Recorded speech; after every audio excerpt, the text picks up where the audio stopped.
Like Adesanya,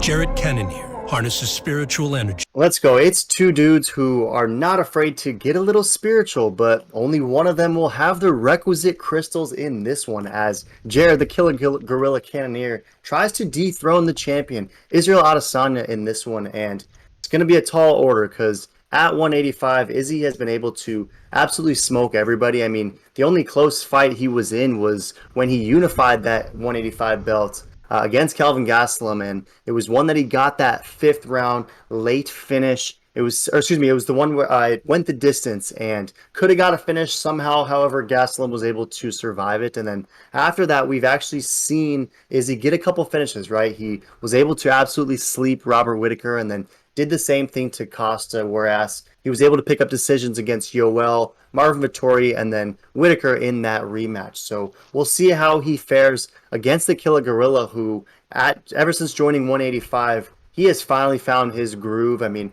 it's crazy to think that this guy was picking up wins at heavyweight, picking up wins at light heavyweight, and now finds himself as just a massive 185er, but he's been looking pretty great, to be honest with you. I mean, he smoked Derek Brunson. It was a fight where he was losing early on, and you kind of thought Brunson might grind out a decision, but ultimately, Blonde Brunson, as Cannonier would tell us, was turned into Blood Brunson, and I rarely do see a corner throw in the towel, like actually physically throwing a towel, and they did just that with the strikes that Cannonier was landing on Derek Brunson, and then he was able to decision Kelvin before that. He did, however, lose to Robert Whittaker, so I mentioned just noticing that angle in this fight because in Adesanya versus Whittaker, Whittaker never really had a chance. So the fact that Cannonier got decision by him, do you think that spells something that's similar in this one? Do you think Adesanya is able to get this light work victory over Cannonier, or does Cannonier bring the bombs and he's the one to dethrone Izzy? Who you taking?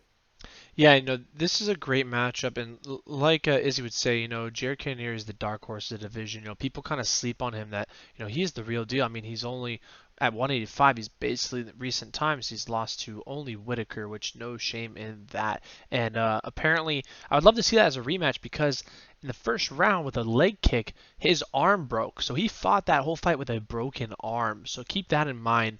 And that was impressive. It shows that Jared is no joke. With those energies and crystals, he can put the pain in the back of his mind and it does not phase him. He'll keep fighting. He's a dog. But I see this fight being very similar to Robert Whittaker or maybe even Paulo Costa. I think Jared Cannonier is just going to get pieced up. Izzy's in his prime. I mean, he's 32. Jared Cannonier is 38. Even though he looks like a specimen freak in nature with these genetics, he looks like he's in his prime too. But 38, this is really his last chance to get a title shot and become champ, in my opinion. Of course, there's the anomalies of Glover and those guys, but if he doesn't get it done to this weekend, I don't really see him getting back to that title shot again. But I think this is going to be either 5 rounds of pure dominance of just fun display of kung fu by Izzy, or Izzy's going to knock him out in like the second or third round, I think. I don't know if Jared's ever fought anyone striking wise as good as Israel Adesanya. Jared Cannonier is very good with, I've noticed, jiu-jitsu guys or grapplers, and he stuffs them and he makes them pay. There's been no stuffing with Izzy. It'll be very interesting to see if Jared tries to shoot in on him, though. That's the only thing I wonder, because Jared Cannonier is so strong. So it wouldn't surprise me if somehow he would be the one to get him down and somehow hold him.